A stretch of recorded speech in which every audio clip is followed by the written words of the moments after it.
But we should probably start. For those of you who came early, thank you.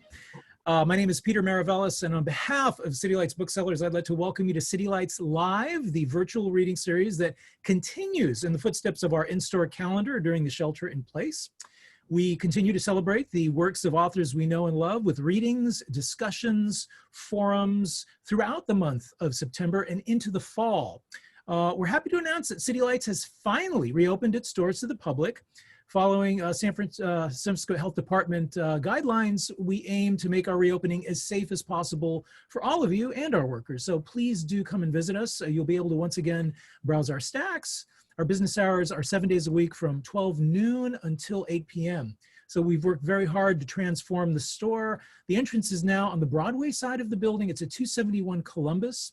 The original entrance is now an exit only. So we do encourage everyone, please do wear a mask while visiting. We're trying to keep it safe for everyone. So as many of you know, City Lights is a publishing house as well as a bookstore. We continue to publish in the grand tradition of Lawrence Ferlinghetti's seminal Pocket Poet series. We publish poetry, literature and translation, and nonfiction books that are informed by a very progressive political outlook. We have new titles out from David Barsamian, from Stan Cox, the former poet laureate of the United States, Juan Felipe Herrera. Also, new poetry from Uki Nduka and Sophia Dalin. So if you'd like to learn more about the books that we publish, as well as the books that we carry, we have an awful lot on our shelves that you really won't be able to find elsewhere, as well as our upcoming events. So please visit us at our website, www.citylights.com. And you can also keep up on our activities on social media. We have a presence on Instagram, on Twitter, on Facebook, you name it, we're there. You may also subscribe to our newsletter and receive a weekly update on new releases, as well as all our upcoming events. So tonight, we'll be posting a link in the chat function with which you can purchase copies of our featured title. It's located on the dashboard at the bottom of your screens. To better enhance your viewing experience, I would suggest that you activate the speaker view mode. There's a little square kind of up in the upper right-hand corner of your screen. If you click on it, it gives you that option. So you can sort of see one speaker at a time. There's going to be a Q&A at the end of the evening. So please use the chat function on your dashboard to ask your questions and to make comments. So we are delighted to have with us tonight Jenny Bhatt, celebrating the release of her new fiction collection titled Each of Us Killers, published by the wonderful up-and-coming small press, 7.13 Books. They're doing some really, really wonderful work, and please visit their website. Some wonderful fiction coming out of them. Really someone to look forward to. So Jenny Bhatt is a writer, a literary translator, and literary critic. She is the host of the Desi Books podcast.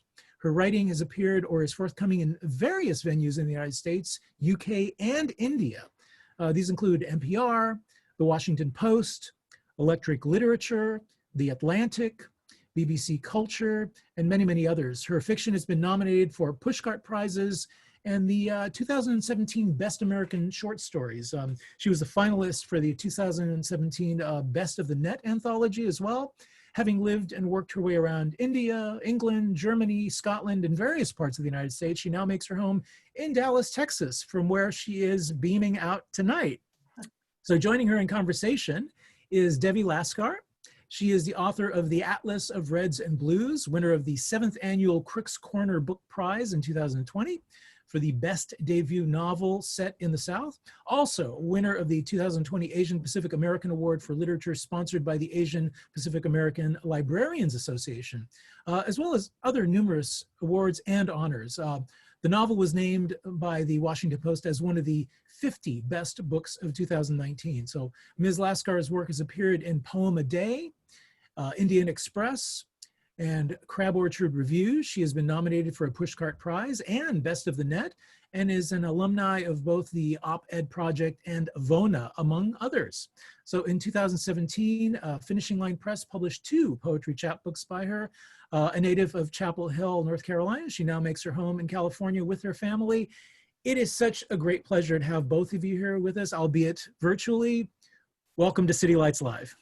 Thank you so much, Peter. Thank you so much for having us. Thank you, Peter. It's just, I lived in the Bay Area for 7 years, and City Lights was my, place to go. So I'm just thrilled to do this book launch here with City Lights and with Devi. So yes. Well, so let's get started. Okay.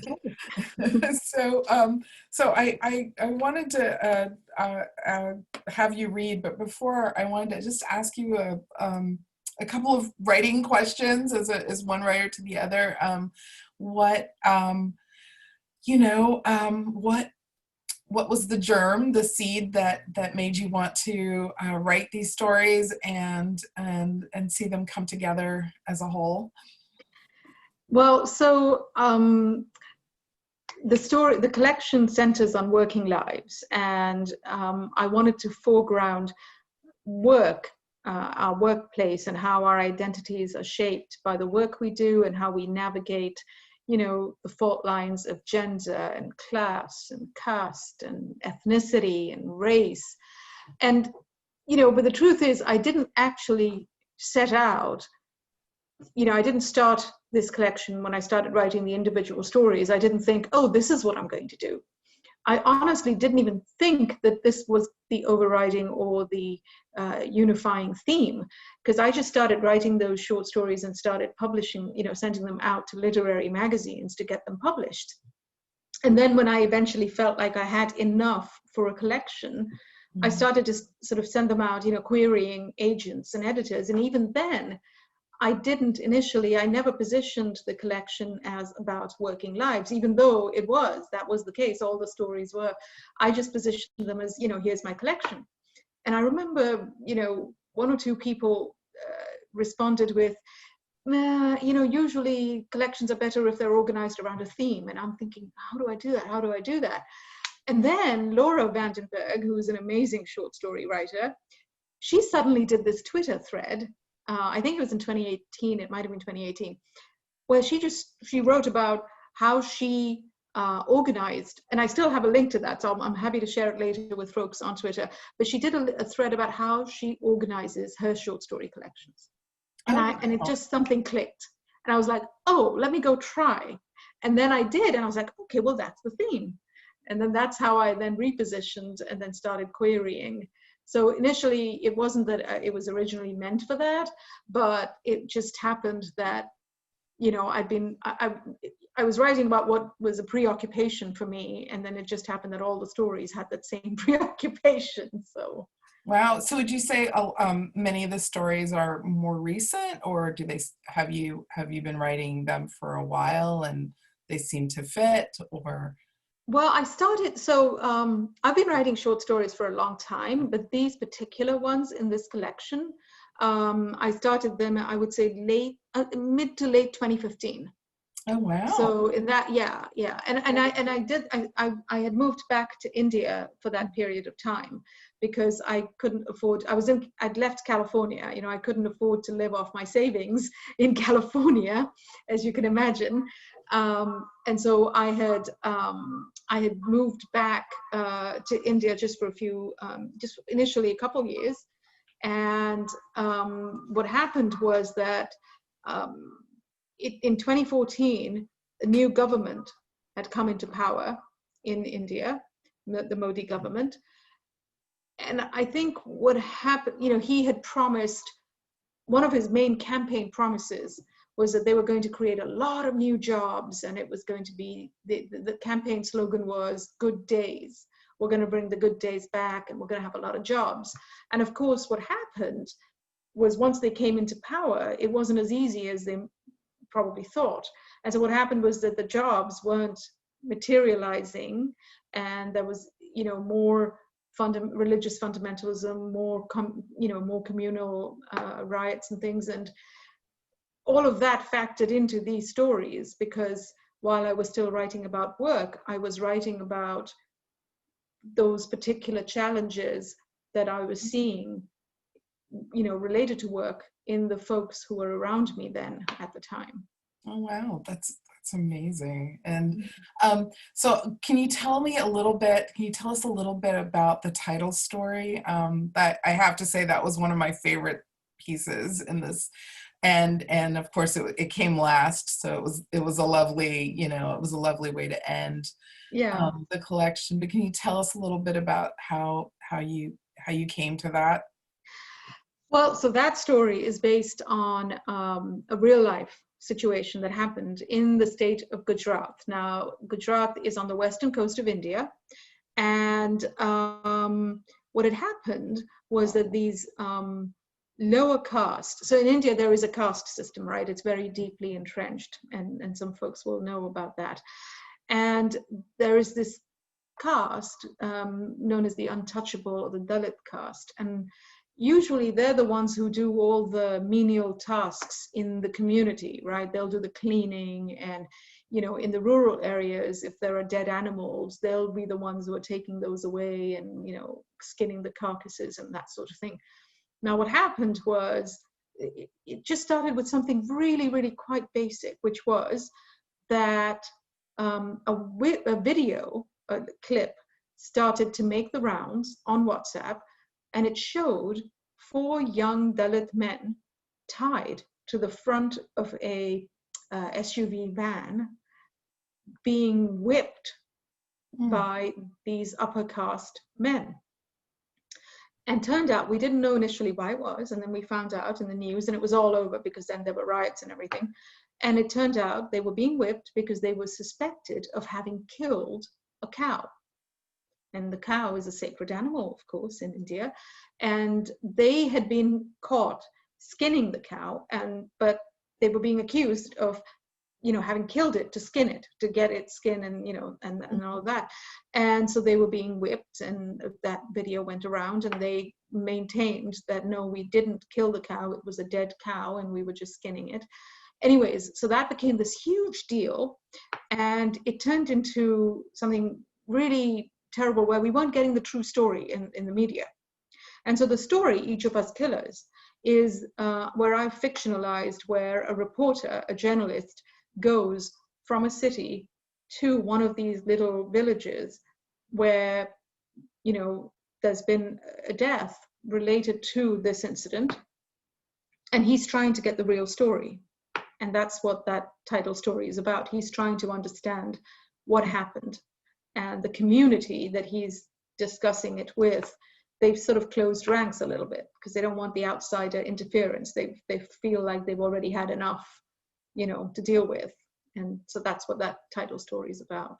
Yeah, no, it was lovely. It was a really well written and beautifully realized piece. And I was really excited that there was a title story, because sometimes the title isn't actually mentioned in a book. And so that was one of my favorites. And so I guess I would love for you to read something that if there's something that you're particularly interested in reading today. Sure, I'm happy to. Thank you. And I won't read from the title story because that one is, I'd rather just let people come to it themselves. But I'll read a little bit from a story that's called Mango Season. Okay. And just very quickly set the stage for that one. Right around the time when I started writing this story in particular, there were a lot of essays coming out in, places like Granta and LA Review of Books and The Guardian and different places, saying that Indian fiction in English, that there are these tropes and stereotypes that are being put in by South Asian or Indian writers to pander to white readers and exoticize the story. And so it was, mangoes and saris and spices and Bollywood, these things, you shouldn't put them into a story because, or in monsoons, and you shouldn't put them in because that's just pandering to the white gaze. And I was like, well, it could be exotic to a non-South Asian person, but for a South Asian person, mangoes and saris and these things are pretty normal, they're not exotic. So what I wanted to try and do, I thought, well, I'm just going to be a little subversive. I am going to write a story that has all these tropes in it, but I'm going to make sure that they're essential to the story, that they're not there as embellishment or, to exoticize anything. And so that was my attempt, and we'll see if it was a success. So I'll just read a couple pages from that. Great. Mango season. The Alfonso is the king of all mangoes, and the mango is the king of all fruits. This is what Rafi's mother had always told him each year when mango season came around. Yet, Rafi could count on both hands the number of mangoes he had ever eaten in his 19 years, and none at all since she had died 3 years ago. This evening, at Azad Char Rasta, Rafi bought 2 of the freshest smelling yellow-red Alfonsos. In the past week, he had spotted hawkers displaying greater quantities of several varieties. At 40 rupees each, they were far too expensive, and he took his time choosing them, looking them all over for blemishes and pressing them for ripeness. Now, he had hardly any money left for his evening meal. A vada pav and a cup of adrak chai at the street near the bus stop are not sufficient fare after a hard day's work in the saree department of Madhuri collections during wedding season. As he swung onto the steps of the BEST bus, one hand protecting his wallet from pickpockets and the other holding the overhead rail, Rafi thought he could have, perhaps, begged the Sabji for some advance pay for a good dinner, maybe a large onion uttapam with spicy steaming sambar, ice-cold sugarcane juice, and a crunchy pan to finish. But along with that thought, he saw the man's dour, good-gust chewing face and put them both out of his mind quickly. His feet stung through the little holes in his shoe soles, and the back of his brown polyester shirt clung wet with perspiration. Quick as he could, he sat next to a man who looked to be middle-aged, with his balding head buried in the latest film fare. The pages were deeply wrinkled, stained, and sticking together in places. A sour, clammy odor of humanity roiled through the bus. Everybody had the same expression of wanting to be anywhere else in the world but there, whether they were sitting or standing or anxiously trying to edge around the person closest to them. Rafi looked out of the window at the teeming and heaving hawker carts, so lush and rich in their colors and smells that even the loud, passionate, customary buy-sell arguments could not do justice. Glancing further up, he read the ever-present billboards with his usual careful attention. The first proclaimed, "This time is Modi's time," and right below it, "Girnar, my chai, my time," a combination which always made him cheer inwardly for the former tea seller and would-be prime minister, whose somber face appeared alongside. The next was a new film, promising Queen. Everything in life happens for the good, even, he thought, with a skinny heroine and no hero. And finally, there was bharatmatrimony.com. The right words could get you the perfect match, as the perfectly smiling couple in wedding finery proved. The man beside him flipped his magazine pages earnestly, smiling and chuckling in a silent, shoulder-shrugging hey that Rafi detested. Stealing quick glances, he saw it was an article about a glamorous celebrity couple who was pictured in various poses in a sprawling, palace-like home. Rafi's drenched shirt now stuck to the foul-smelling plastic upholstery, and he leaned back tiredly, giving in. Through his half-closed eyes, the many bodies ahead of him seemed to resolve into a single coiled, snake-like being.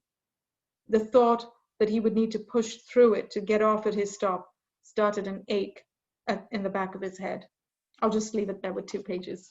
Oh, that was great. Thank you so much. I really enjoyed hearing that. And as you can see from all the the claps, the applause. They really did too.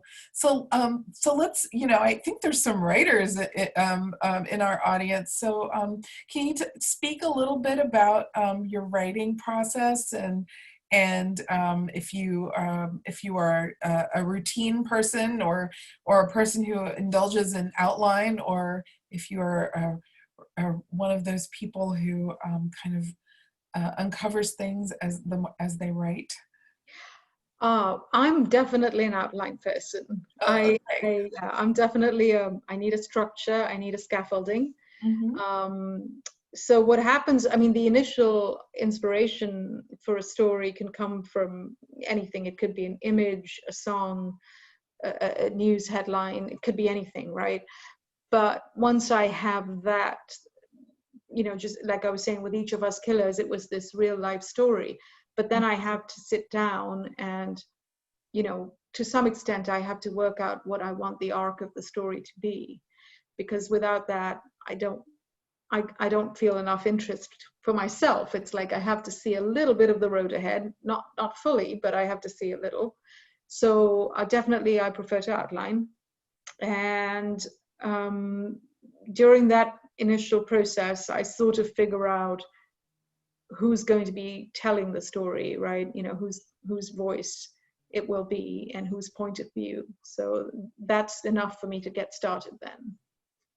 So have you ever found, I know in a couple of the times that I have written shorter pieces, sometimes I've found that I'm writing in the wrong point of view, and it takes me a while to find the correct or the appropriate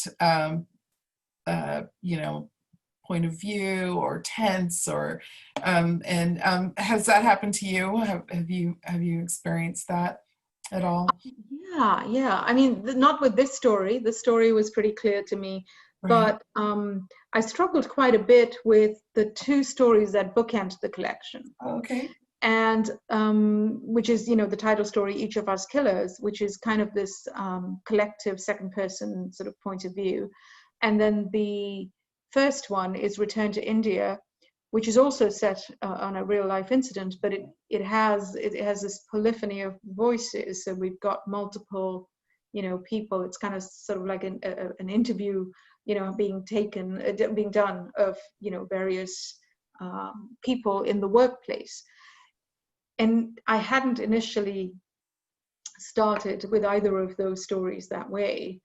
And with Return to India, for example, which was set or inspired by the 2017 murder of an Indian techie engineer, Srinivas Kochibotla, in Kansas. He worked for Motorola, walked into a bar one evening with a friend, and this older retired army person thought they were Middle Eastern and shot them, or shot at them, and then Srinivas passed away. He died from that. And I remember that playing out in the news, CNN, NBC, everywhere, and just because I think it was the shock of how it just suddenly, erupted. And there were so many well-meaning people that were giving statements, in news interviews.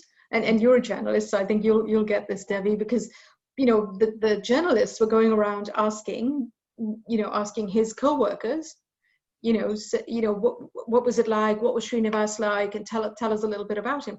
And so you were getting all these viewpoints, and it was interesting for me to see and listen or read from their perspective how they viewed him, this person who was now no longer alive. Mm-hmm. And clearly he wasn't there to really speak up for what his life had been like. He was there on a work permit. He and his wife were trying to get pregnant, but they weren't really sure if they were even going to make their home in the US. They didn't know. Would they be able to stay? They didn't even know that yet. And so they were still in that phase. And I felt like, most of those people that they were talking to were, obviously white. And they'd never had to deal with this tenuous arrangement that most first generation immigrants have with their work permit situation.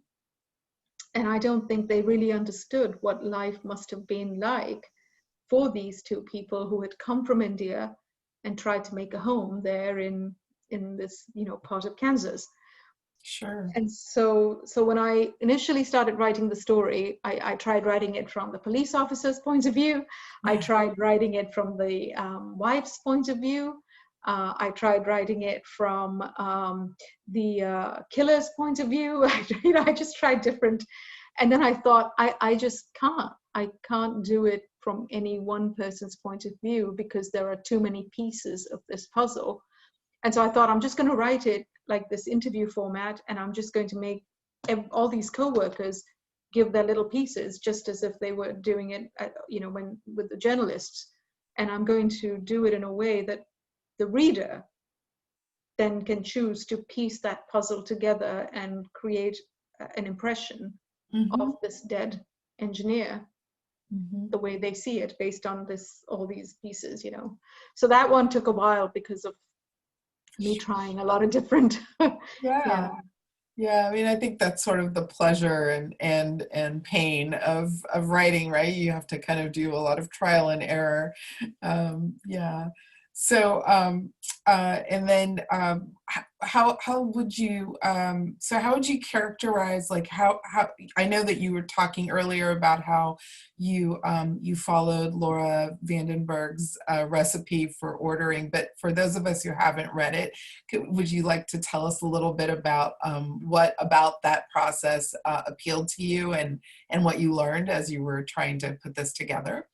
Well, so yeah, what she did was, I mean, she gave, in that thread, she gave multiple approaches, really. She didn't give any one answer. She says, one of the things she does is she'll take the first page of every story and she'll kind of map, put it on a board or maybe lay it out on the floor and move it around, because then you get a sense.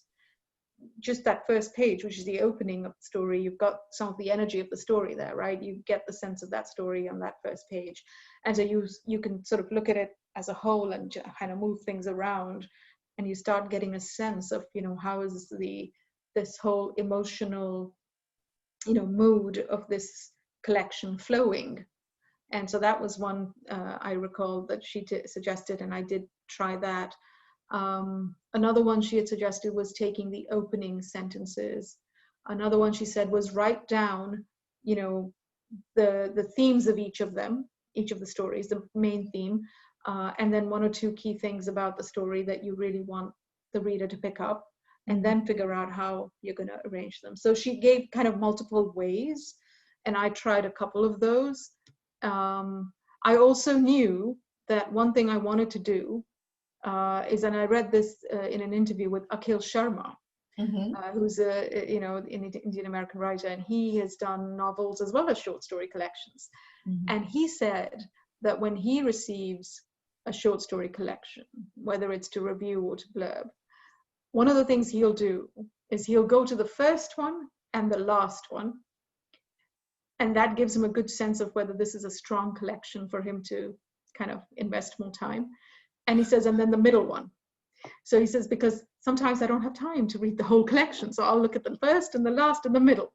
And I thought, not that I was ever dreaming of sending my work to Akhil Sharma. I'm sure he wouldn't have time for it, but I thought, if that's how somebody's going to look at my collection, I better make sure that the first and the last are pretty good. So, yeah. No, that's terrific. That's really terrific. There was a question about you finished in 2015. Is that correct? Or did you start? No, I started in 20. Yeah, I started. Okay. When did you finish? I finished in 2017. Yeah. Okay. So it's actually taken a while. How did you feel about? I mean, did you try and shop this collection for a while? And would you like to tell us one of your stories about being rejected? Oh, okay. So I do want to tell that story, but before that, I want to tell a story about how Devi and I met, because it's related to this. And that is that I think it was 2018 when I had seen just yet another one of those lists of, you know, writers under 40, you know, best young writers, you know, under 35 or whatever. It was one of those lists, I remember. And I remember just tweeting, you know, I would love to see lists of writers above 40. Right. And it suddenly, I think it just took off for some reason. And a lot of people started adding to it. Hey, I'm over 40 and I've got a book coming out, or you know, and then that was, I think, how I learned of you, because you tweeted back and you said, right. I'm, you know, I'm one of those writers who's got their first book, you know, debuting after 40. And so, yeah, so that's, you know, to your point, at that point in 2018, I'd spent about a year querying or shopping around my book.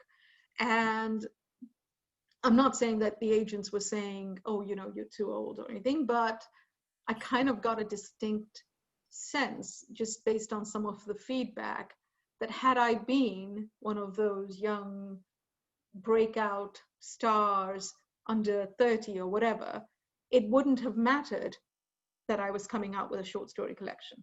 But because I wasn't, I was getting that kind of, oh, you know, your writing is really good, but do you have a novel? Because, you know, it would be better to go out with a novel before a collection. And I would be like, no, sorry, I mean, this is what I have, you know. I mean, I love the short story form. I love that, you know, in one book, in one thin book, you know, we can get so many different points of view and so many different stories. And yeah, that's what I like about short story collections. But so I had been getting that feedback. I'd shopped it around a year when I put that tweet out there, and you know, and then we met, and that tweet led to Literary Hub asking me to write an essay, you know, with a list for them of writers right. about I remember that. Right, women write, and so I did that. And around that same time, Saree Bott, who was the editor at Longreads at the time, she also turned around and she said, is there a personal essay in that tweet? Could you make it, is there enough, could you write an essay on it? And I said, well, I could try. I could try. And so I did that, emerging as a writer. I remember that too. Yeah, right. And then it was seeing that essay, because that essay also went viral. That's when my current publisher reached out to me. Oh, that's so great. Yeah, so that, and so that's why it's kind of all this is connected, you know, how you and I met, and then this tweet, and then this essay, and then my publisher. And so Leland Chuck, who is just a tremendous publisher, who I had known of before, because I'd been to his website and looked up, and on the website, you know, there are 2 or 3 things if you go to Leland's website, to 713 Books is the publisher, and if you go to the website, one is Leland has a link to an essay that he himself wrote at Salon. And it was about his own writing journey. I forget what year it came out, but it's been a while. But it had gone viral as well. And his journey was even more horrific. I mean, he had also left a Silicon Valley career, gone into writing full time. But he had a rare disorder of some kind where he had to get a bone marrow transplant, and it wasn't even sure whether he'd make it. And I mean, it was, yeah, his essay was just like, you know, you're going to have tears in your eyes at the end of it. But the day that he found out that he was going to, that the transplant he was given was going to be okay, that was the same day he got an email from a publisher accepting his first book. Oh, wow.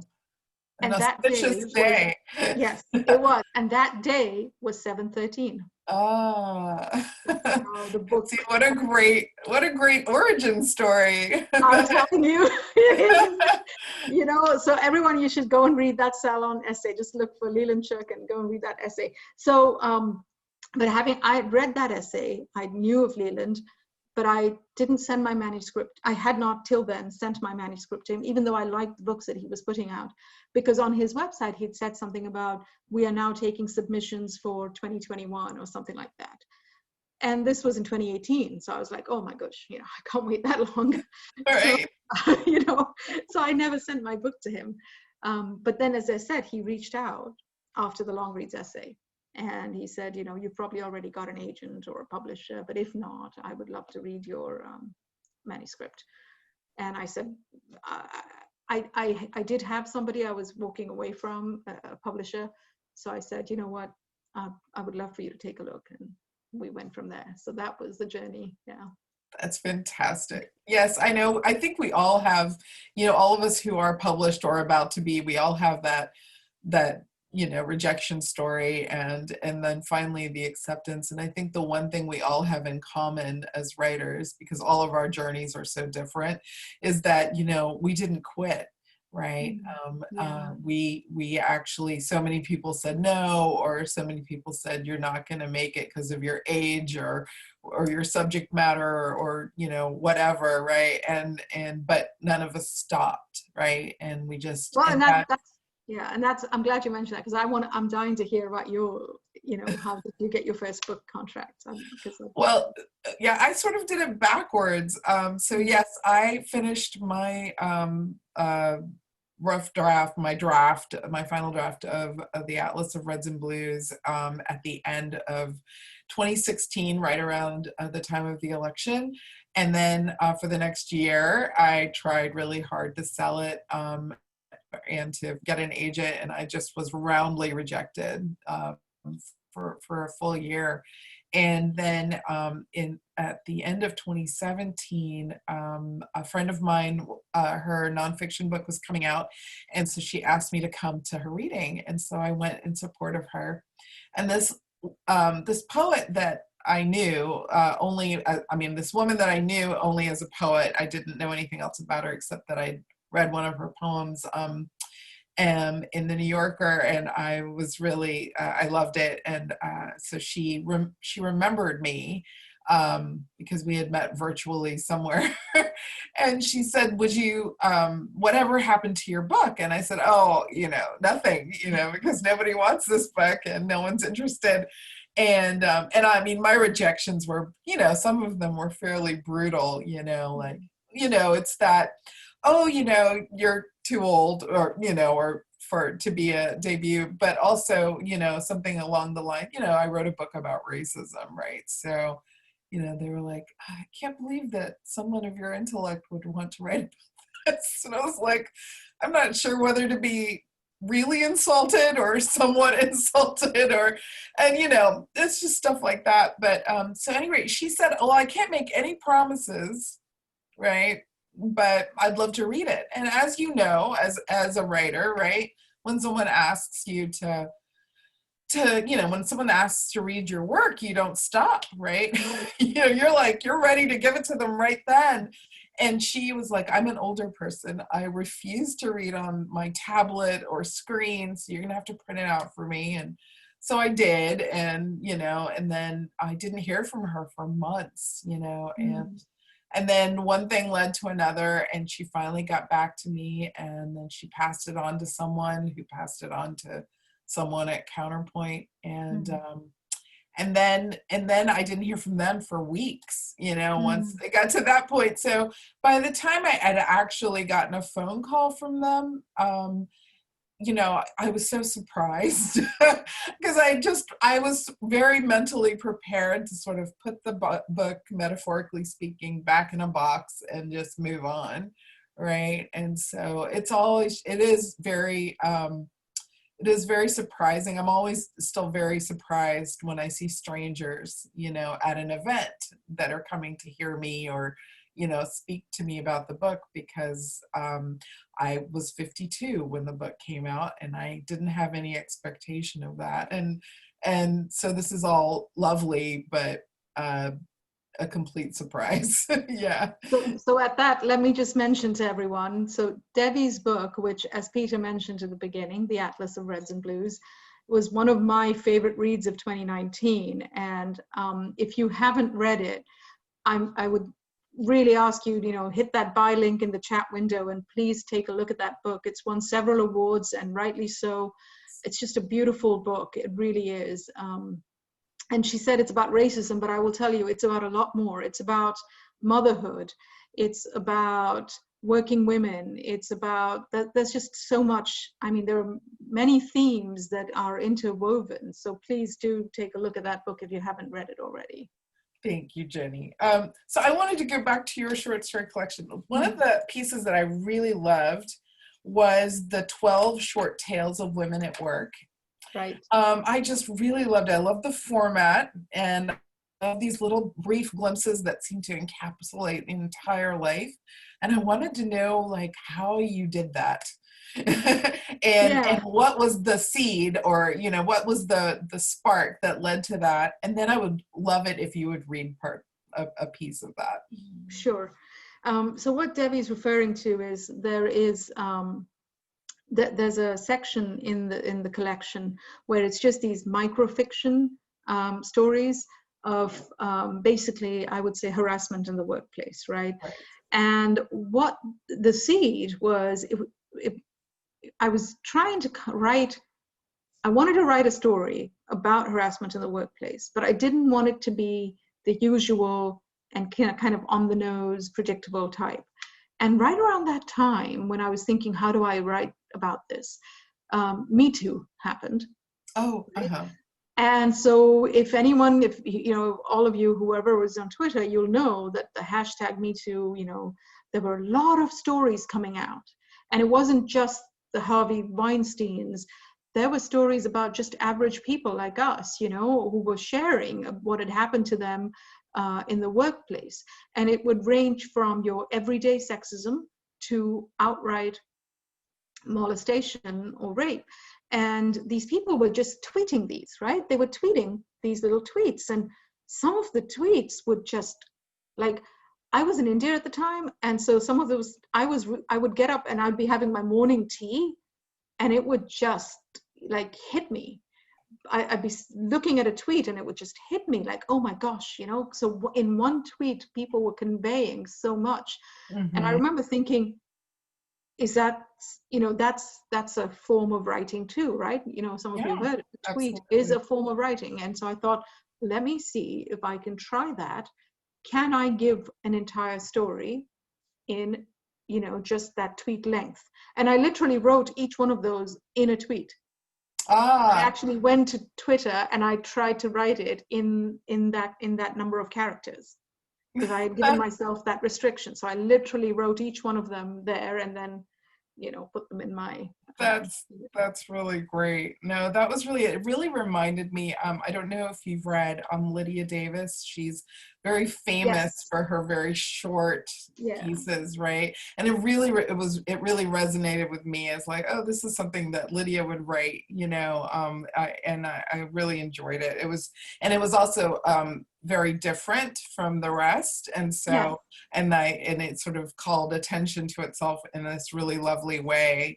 It was very inspirational. I was like, oh, I wonder if, you know, if we all like use these as prompts, you know, what the next sentence would be, you know. I really enjoyed that. And then I really liked The Prize. I thought that was I thought that was a really lovely story. And I wanted a little story about the story with the yoga instructor. I wanted to know if there was a good backstory to why, and then I do want you to read again whatever you'd like. So sure.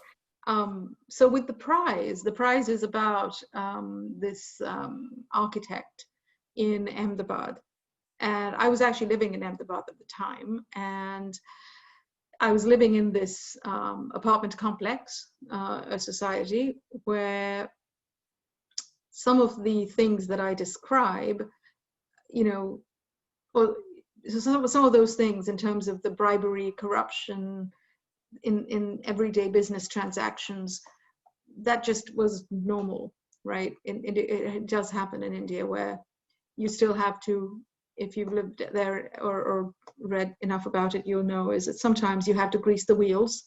You know, you have to pay your way to get things done.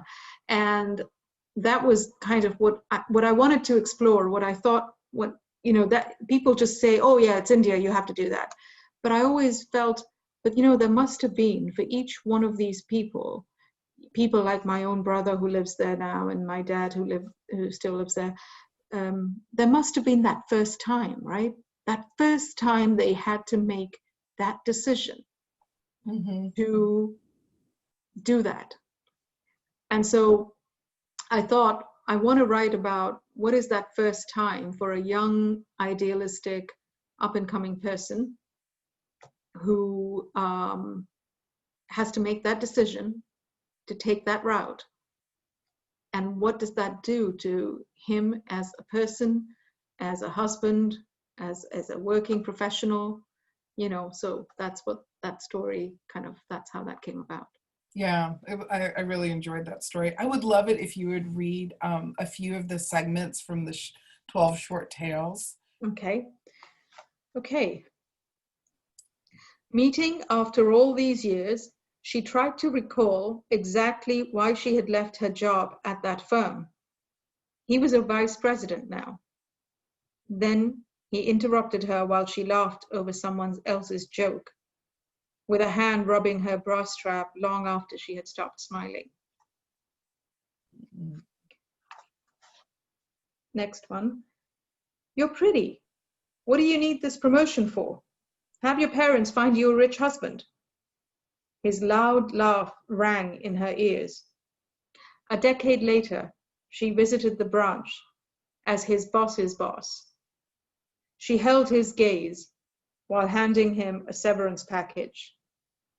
His silent blink was deafening too. The flight attendant felt the brushing arm each time she went past.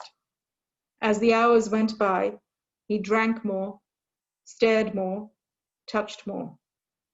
When she took his dinner order, his fingers slid up the front of her thighs.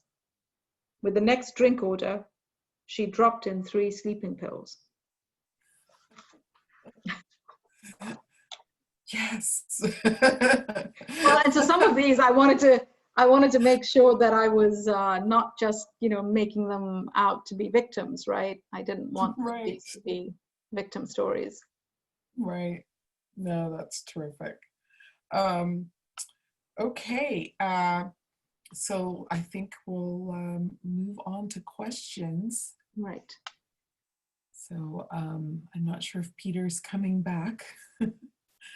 There he is. He appeared. Magic. So Peg has a question.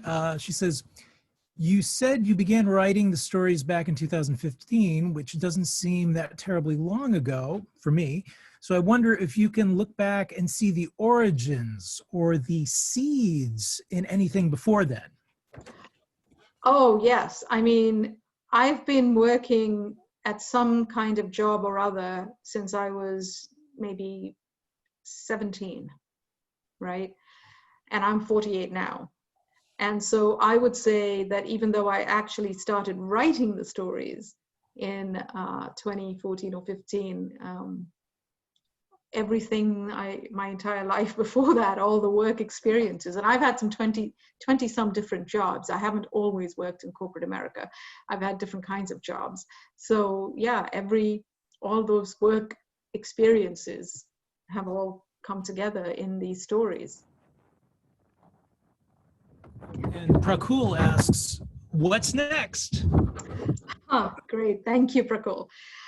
So next, I actually have a translation book coming out in October. I was just told yesterday by the publisher.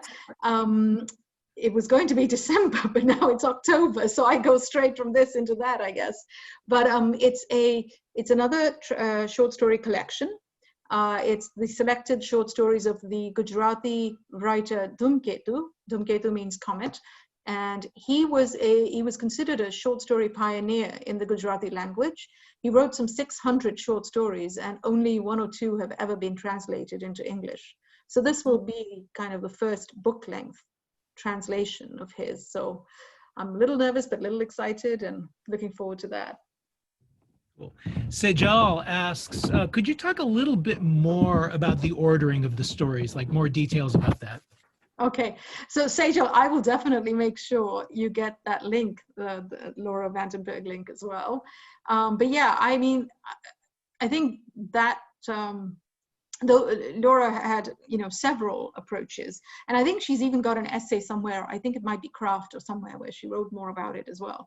But I think in essence, what she was trying to say was, you need to have some continuity and some flow to the stories, and it could be thematic, it could be, or if they're all the same theme, you're trying to evoke a certain mood, and you kind of want to leave the end, you're leaving the reader with that sense of fullness that they've kind of got, so they don't feel like they've had a little bit here and a little bit then. It doesn't feel like it's just all these puzzle pieces. It feels like it's some sort of continuum. There's this continuum of ideas and themes that you've kind of strung together as a collection. So I'm probably not explaining it the best, but I will make sure that I share that whole Twitter thread of Laura's on Twitter again, because I saved it. So oh, great.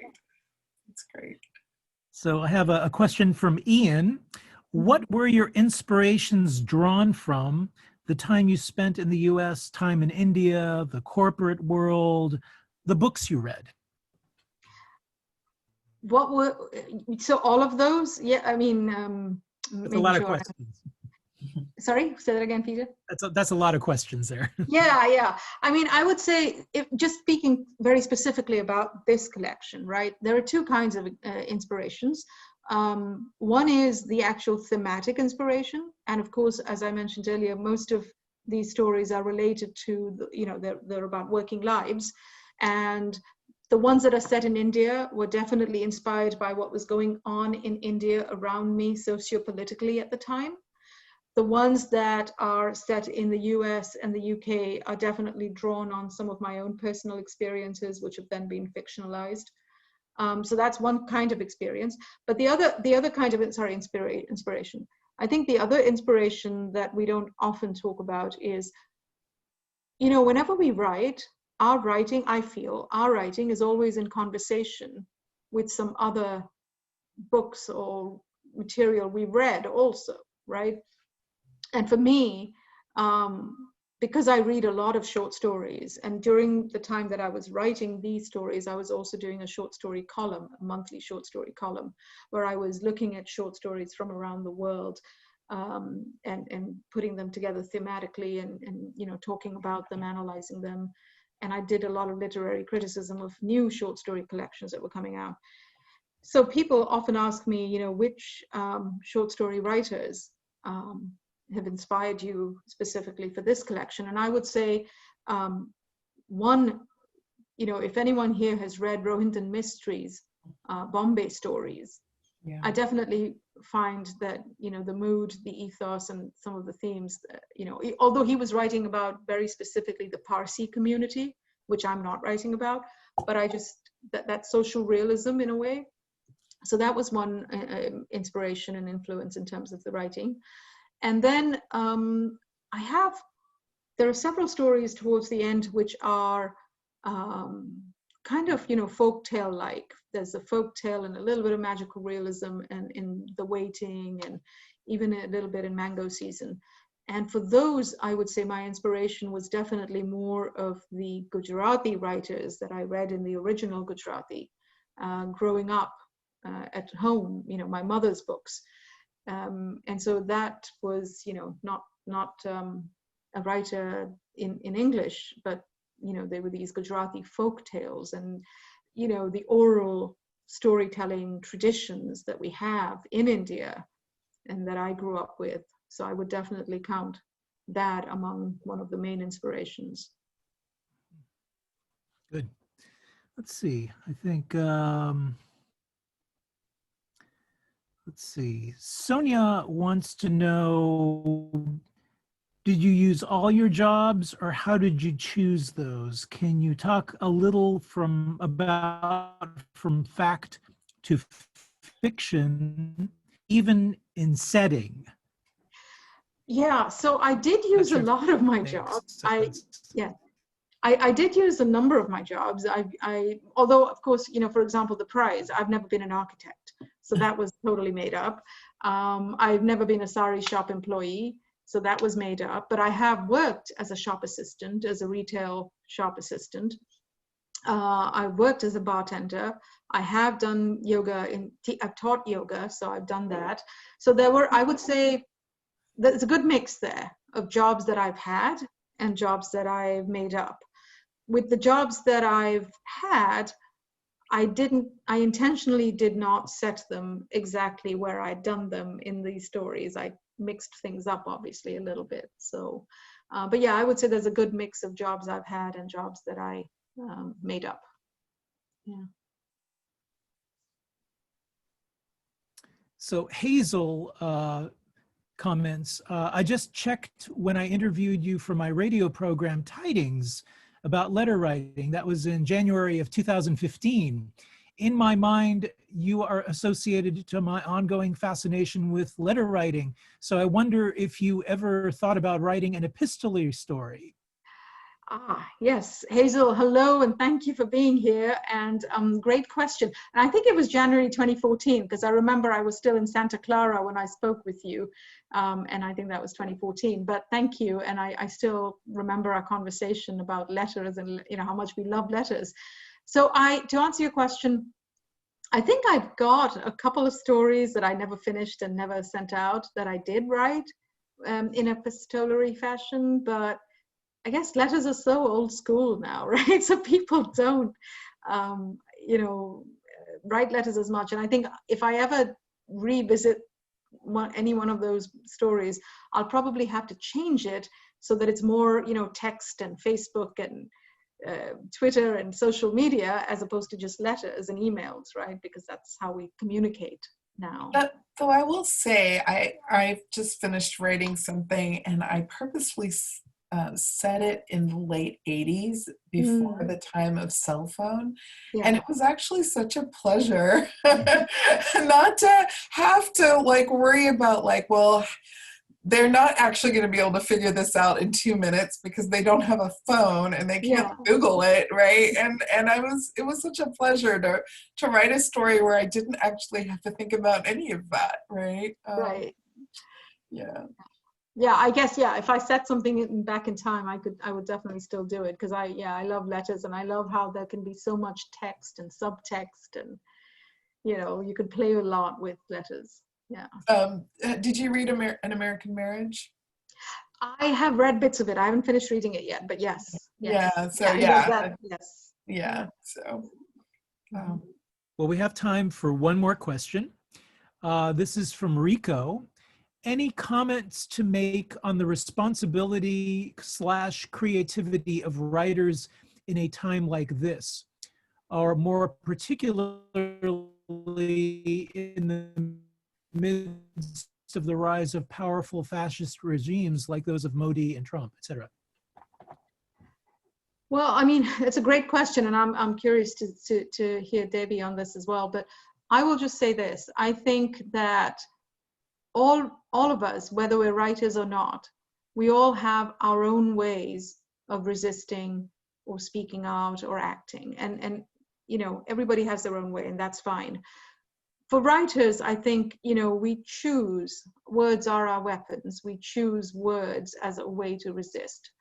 And I'm always reminded of, there's the Afrikaner author Andre Brink, and he wrote ages ago, he wrote about how, if you're in a regime where you can write the entire alphabet from A to Z, which essentially you're in this free ideal world, whatever you write, it's great, but it's not going to carry the same weight as a writer who is only allowed to write from, let's say, A through F.